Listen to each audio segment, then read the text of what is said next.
صديق من المدينة المنورة. هنا في إندونيسيا في ضجة هذا النسب، وإن شاء الله بعدين باطل نسبهم بعلوي باطل بالإجماع إن شاء الله. بالإجماع نقابة الأولياء ونقابة الأشراف في جميع الدول تقول بعلوي باطل. هذه نسوي تأسيس أنهم من أبناء ميمون القطاع. هذا صحيح. هذا صحيح. هذا كلامهم صحيح. Pertama, isbat nasab itu adalah birruq'ah dengan adanya kitab. Sedangkan syarat kitab itu adalah alla takuna mukhalifatan lil usul. Tidak boleh berbeda dengan kitab-kitab sebelumnya.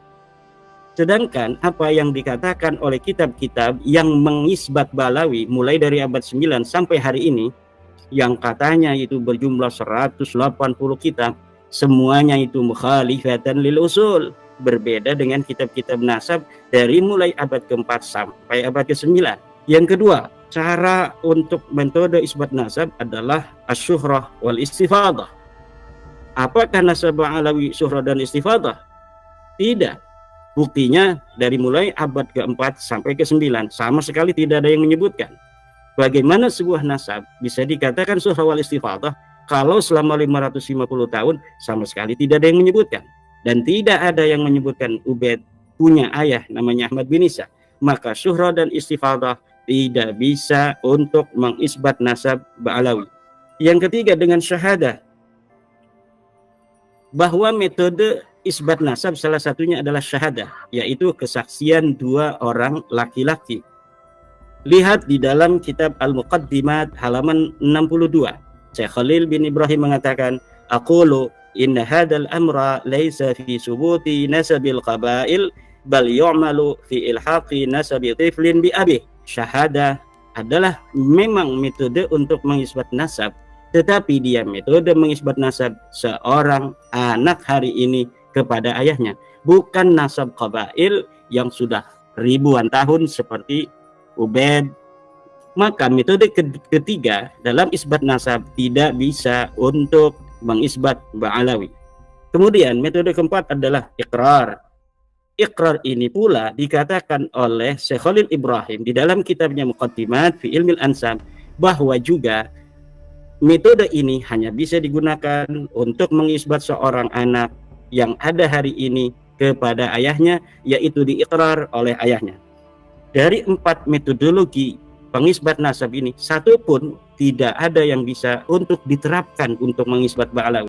Ada beberapa hal yang dibicarakan oleh Al-Ustadz Hanif Alatas. Yang pertama, bahwa nasab Ba'alawi sudah diijma.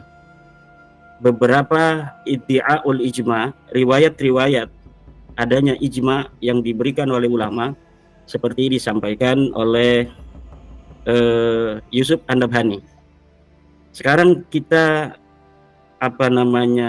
gali apa betul adanya ijma itu terhadap nasab Ba'alawi. Adanya ijma yang telah didakwakan atau diaku oleh Yusuf An-Nabhani, kemudian oleh Ali bin Abu Bakar As-Sakran di dalam Al-Burqatul Musyiqah. Jadi sebenarnya ijma itu atau iddi'aul ijma, pengakuan adanya ijma, pertama kali itu disampaikan oleh Ali bin Abu Bakar As-Sakran 895 Hijriah. Kemudian diikuti oleh Khulasatul Asar Al-Muhibbi, kemudian diikuti oleh Syekh Yusuf An-Nabhani. Yang menjadi masalah adalah bahwa ijma itu mempunyai sebuah syarat yang khusus. Silahkan para penonton buka dalam kitab Maratibul Ijma halaman 11 karangan Ibnu Hazm. Dikatakan bahwa ijma'u kulli asrin ijma'un sahihun idza lam yataqaddam qablahu fi tilkal mas'alati khilaf. Bahwa sebuah ijma itu bisa dikatakan sahih apabila tidak ada perbedaan pendapat sebelumnya. Sedangkan tentang nasab Ba'alawi, tulisan-tulisan Ba'alawi sendiri menerangkan, menjelaskan adanya perbedaan-perbedaan ulama. Kita lihat di dalam kitab Al-Burqatul Musyiqah bahwa Ali bin Abu Bakar As-Sakran meriwayatkan adanya orang-orang yang tidak percaya pada nasabnya yang ada di abad ke-9 Hijriah. Kemudian diriwayatkan pula bahwa Ali bin Jabir ini pergi ke Basrah pada tahun 620 Hijriah untuk meminta isbat karena ulama-ulama di Yaman tidak mempercayai nasab dia. Kemudian di dalam kitab Tasbitul Fuad yang diriwayatkan oleh Uqudul Almas, Alwi bin Tahir mengatakan bahwa Ubaidillah lah yang pergi ke Basrah. Ini menunjukkan adanya khilaf di antara rentang waktu sejak kedatangan Ahmad bin Isa dalam versi Balawi, yang sebenarnya ini Ahmad bin Isa sama sekali tidak hijrah ke Hadramaut. Sejak kedatangannya menurut versi riwayat Balawi, Ahmad bin Isa dan Ubaidillah ini sudah ditolak, tidak dipercaya sebagai turun Nabi, sehingga diutuslah Ubaidillah untuk pergi ke Basrah untuk isbat nasab. Ini membuktikan bahwa tidak pernah ada kesepakatan sejak kedatangan Ahmad bin Isa atau Ubaidillah ke Hadramaut. Maka bertentangan dengan apa yang dikatakan oleh Ibnu Hazm di dalam kitab Maratibul Ijma' halaman 11, bahwa ijma'u kulli asrin ijma'un sahihun idza lam yataqaddam qablahu fi tilkal mas'alati khilaf. Ijma' itu bisa dikatakan sahih kalau sebelumnya tidak terjadi khilaf. Sedangkan nasab Alawi ini jelas sebelumnya terjadi khilaf, maka ijma' itu tidak dapat dibenarkan. Yang kedua, yang disampaikan oleh Hanif Alatas adalah nasab itu ada metode. Satu saja metode isbat nasab terpenuhi, nasab itu sahih. Beda antara turak dan mana itu syurut. Imaduddin tidak bisa membedakan mana turak, mana syurut. Betul, Mas Hanif. Tetapi setiap tariq itu membutuhkan syurut. Dan menurut saya, seluruh metode isbat nasab tidak bisa untuk mengisbat Ba'alawi sebagai cucu Nabi. Kita buktikan. Pertama, isbat nasab itu adalah birruq'ah dengan adanya kitab. Sedangkan syarat kitab itu adalah alla takuna mukhalifatan lil usul. Tidak boleh berbeda dengan kitab-kitab sebelumnya. Sedangkan apa yang dikatakan oleh kitab-kitab yang mengisbat Ba'alawi mulai dari abad 9 sampai hari ini, yang katanya itu berjumlah 180 kitab, semuanya itu mukhalifatan lil usul, berbeda dengan kitab-kitab nasab dari mulai abad ke-4 sampai abad ke-9. Baru di dalam abad 10 mengatakan Ubaid ini adalah putra Ahmad. Tapi sebelumnya tidak ada satupun selama 550 tahun yang menyatakan bahwa Ubaid ini sebagai anaknya Ahmad.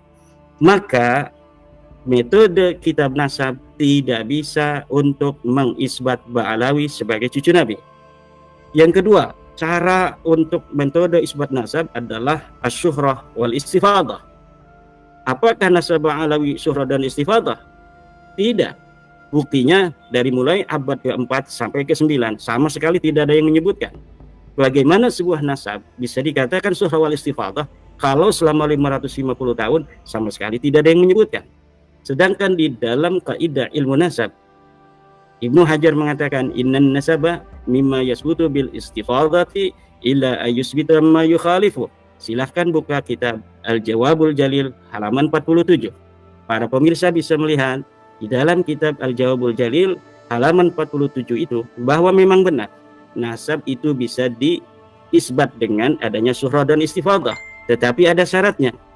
Illa ayasbuta ma yukhalifu, kalau tidak ada yang menentang.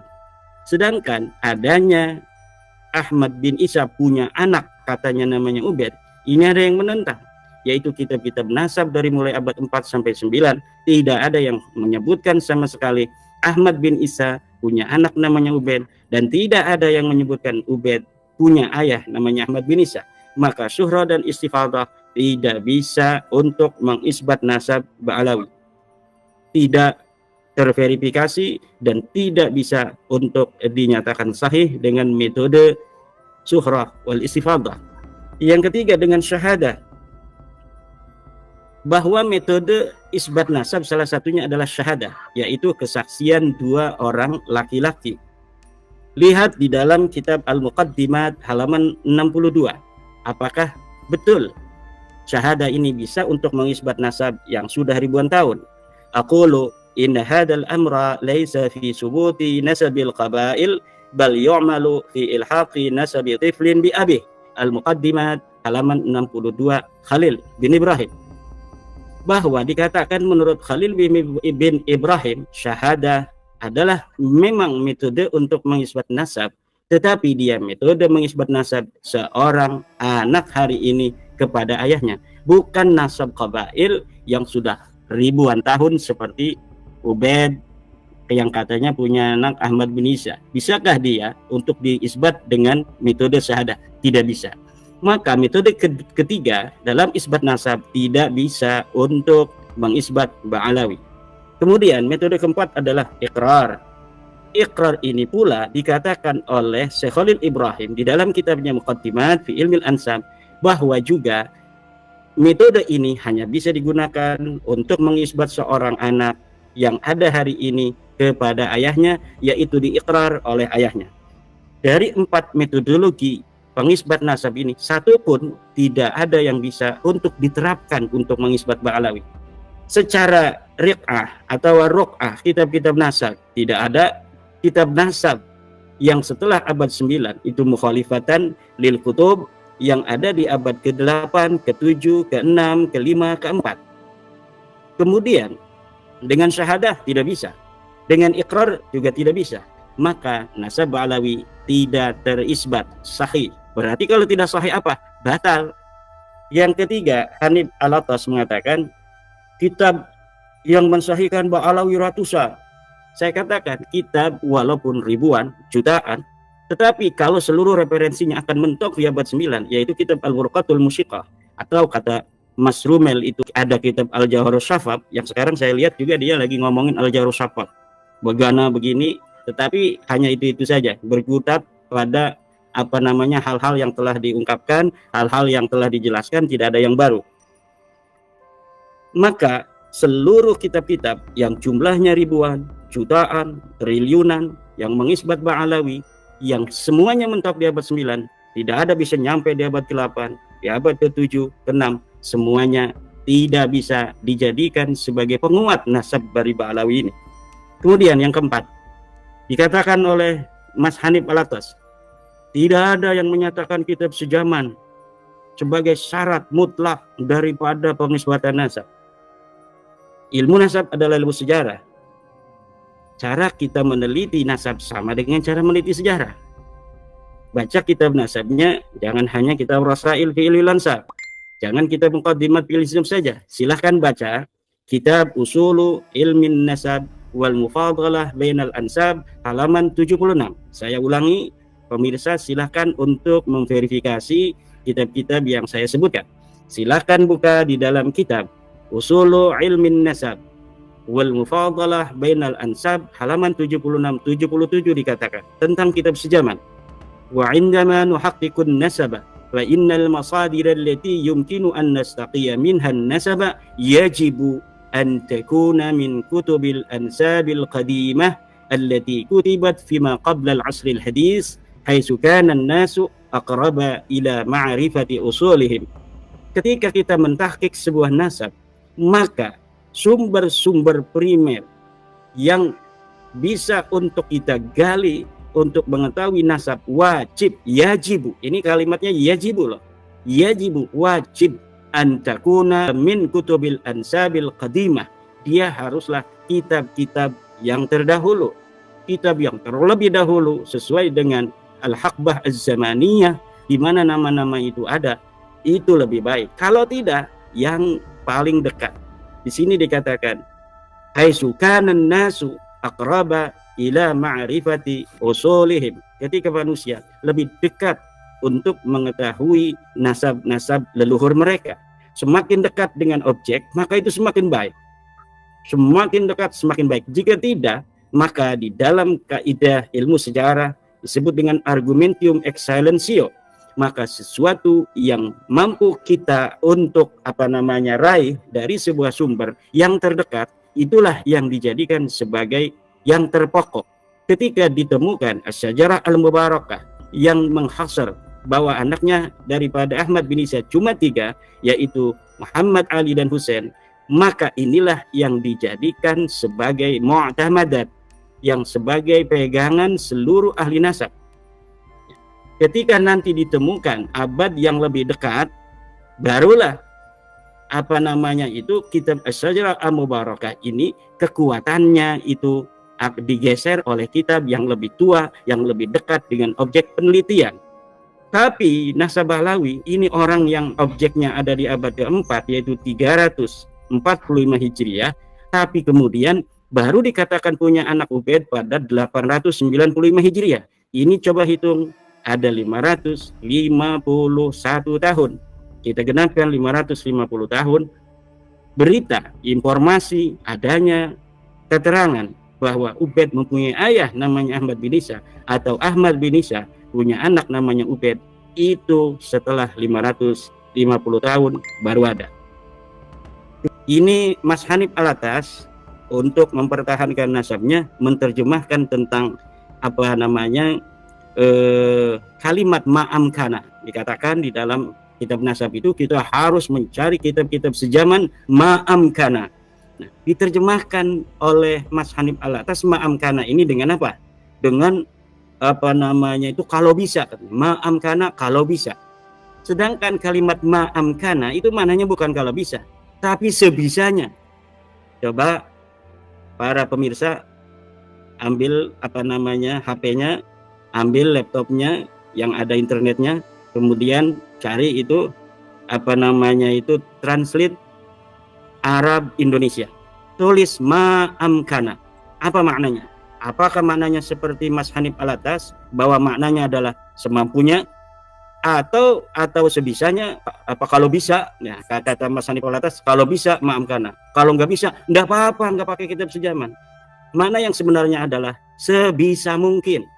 Ma'amkana itu maknanya adalah sebisa mungkin. Ma'amkana itu maknanya sebisa mungkin. Artinya sekuat yang kita mampu untuk mencari kitab itu, maka itu harus sebuah sejarah, sebuah nasab harus diiringi dan diverifikasi oleh kitab-kitab sejaman. Bukan ma'amkana itu kalau bisa, kalau mau, bukan demikian. Tetapi sebisanya kita harus mencari sesuatu yang ada dari apa yang telah disebutkan oleh Amudun Nasab kita. Nama-nama ini harus ada kitab yang sejaman atau kitab yang mendekati. Seperti kitab Syajarah Mubarakah itu bukan sejaman, dia sekunder. Tapi itulah ma'amkana yang kita mampu untuk mencari seorang Ahmad bin Isa mempunyai anak 3. Sebelum itu yang lebih tua tidak ada, itu namanya ma'amkana. Kalaulah kita bisa mencari lagi kitab-kitab yang lebih tua dari Asy-Syajarah Mubarakah yang menentukan anaknya itu hanya 3, menghasr, itu kita akan mencari lagi, tapi memang tidak ada. Yang ada hanya kitab Asy-Syajarah Al-Mubarakah yang menghasr anaknya itu 3. Sedangkan yang menambahi ada di kitab abad ke-9 Hijriah. Maka yang ada di abad 9 Al-Burqatul Musiqah, tanda kutip Al-Jawharus Syafaf, kemudian Al-Baha Ad-Durar, atau disebut dengan kitab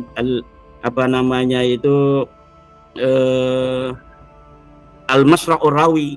Itu semua Al-Ghurrar, Al-Masra'ur Rawi itu terbantahkan semua, tidak bisa dijadikan sebagai masadir, tidak bisa dijadikan sebagai maraji. Kenapa tidak bisa dijadikan sebagai maraji? Maraji itu harus ada masadir. Kalau misalnya sebuah maraji tidak berdasarkan masadir, ini maraji ini adalah sekunder, masadir ini adalah primer yang paling dekat, maka maraji ini diabaikan. Apalagi ketika maraji ini bertentangan dengan masadir, seperti Al-Burqatul Musiqah bertentangan dengan kitab Asy-Syajarah Mubarakah. Maka itu Al-Burqatul Musiqah, Al-Jawharus Syafaf, Al-Ghurrar, Al-Masra'ur Rawi, Al-Juz'ul Latif, semuanya harus diabaikan. Kenapa? Karena mu'aradah, bertentangan dengan kitab yang lebih tua. Demikianlah cara bekerja ahli sejarah itu, Mas Rumel ya. Ini katanya ahli sejarah, tapi kitab sejaman, kitab primer, kitab sekunder diabaikan, hanya Syuhra dan Istifadah. Ini sejarah cenayang namanya. Ini sejarah orang-orang yang ngaku historian, ngaku sejarawan tapi tidak memerlukan sumber. Ini sejarawan cenayang namanya.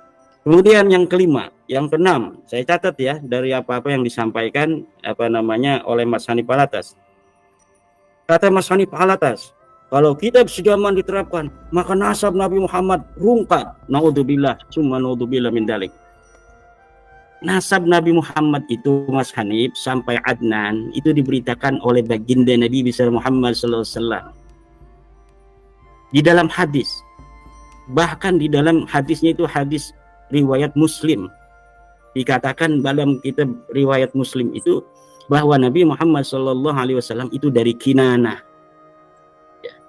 Nabi Muhammad itu dari Kinanah. Ini jangan sampai kita gara-gara kita untuk mempertahankan nasab, ini menjadikan Nabi Muhammad nasabnya sebagai bemper. Naudzubillah summa naudzubillah. Nabi Muhammad itu nasabnya melalui wahyu. Wa ma yantiqu 'anil hawa in huwa illa wahyu yuha. Di dalam Al-Qur'an disebutkan bahwa Nabi Muhammad itu orang-orang Arab itu keturunan Ibrahim, millat abikum Ibrahim. Agama ayah-ayah kalian. Siapa ayah kalian? Ibrahim. Itu kumnya kepada siapa? Kepada orang-orang Quraisy. Ini menyatakan bahwa wahyu sendiri mengatakan Nabi Muhammad orang Arab itu keturunan daripada Ibrahim. Ini sudah nas Al-Qur'an. Adapun amudun nasab sampai Nabi Ibrahim tidak dibutuhkan lagi. Untuk mengisbat Nabi Muhammad keturunan Ibrahim tidak butuhkan amudun nasab karena sudah ada Al-Qur'an yang menyatakan. Kemudian mengenai Nabi Muhammad SAW sebagai keturunan daripada Kinanah, itu hadis mengatakan dari riwayat Muslim. Jadi nggak perlu lagi kita membawa-bawa nasab Nabi Muhammad dalam perdebatan nasab Ba'alawi yang memang tidak terverifikasi.